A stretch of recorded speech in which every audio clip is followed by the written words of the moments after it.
5, 4, 3, 2, 1. The Carolina Panthers are on the clock ahead of this year's NFL draft. They're picking first overall. Lots of speculation as to who the team will pick. We'll get to some predictions later on, but it's going to be a busy week right now from here till the NFL draft, and then afterwards, all the way through OTAs, and next thing you know, it's going to be time for training camp. ADSN will be there. In fact, we're everywhere. We'll go right down to the Carolina Panthers. They met with the media today. Today, a media availability, and Kevin Tolbert was there. Today, the Carolina Panthers held their last pre-draft press conference ahead of the NFL draft, only 9 days away from the organization being able to select with the number 1 pick the guy who will lead the Carolina Panthers into their offensive future. One of the questions I asked today was if their perspective had changed on the guy that they wanted from the beginning to who they may be deciding to choose now. Scott Fitterer addressed that, and he said that it hasn't changed much because they are still vetting all the guys. There's still a lot of decisions to be made, and they are almost equal as far as who they are considering right now, especially with the top 4. I think we've learned a lot about him. We knew a lot about him on tape. We knew a lot about him through our scouts and through third-party sources. This spring, whether it's an all-star game or combine or having dinner with them or having them in the building, you learn something new about a guy every time you sit with them. You want to see how consistent are they, how do they change, how do they evolve through the process. And there's a lot of good things to learn from this, and that's why we'll just take every opportunity we can to get to know these guys. A lot was brought up about the size of Bryce Young and how he will be able to deal with the rigors of the NFL, if you will. Those questions were addressed firmly. It's not about so much the height. You got to have those pocket instincts, your ability to slide, find passing lanes.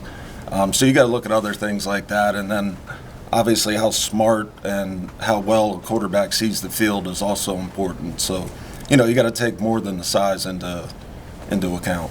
Well, I would say this. When Russell Wilson came out, I think he had 3 balls batted down his senior year. Bryce had 2. So if you're talking just about Bryce, this doesn't seem to be an issue.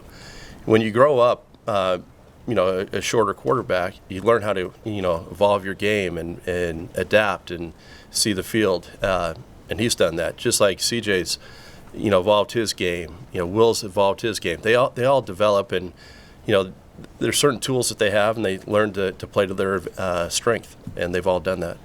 Well, you heard from Dan Morgan, the assistant general manager, a former All-Pro player here for the Carolina Panthers, highly regarded in league circles as a front office executive. Scott Fitterer, the general manager, and he was the general manager, he was in the front office of the Seattle Seahawks when they drafted Russell Wilson, someone who's right about 6 feet tall. There's speculation as to who the Carolina Panthers will select.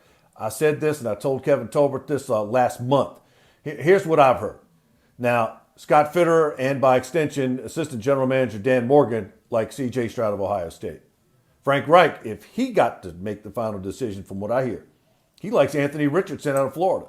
But the guy who likes C.J. Stroud and Richardson, their opinions are highly regarded, but the number 1 overall selection, the number 1 voice in the room is the owner, David Tepper. I hear David Tepper likes Bryce out at Alabama. So it's there for the taking for Carolina. I think the Panthers are going to have a very good year, and I think number 1 overall. I think it's going to be pretty much going through the guy from Alabama. Carolina, don't worry. They're going to have 6 picks, followed in the second round, 39th overall, a third-round pick, number 93, 2 fourth-round picks, number 114 and 132, and in the 5th round, they'll have the 145th pick as it stands pre-draft, but a lot of things can go day of the draft, a lot of moving around, up and down, and ADSN will be there.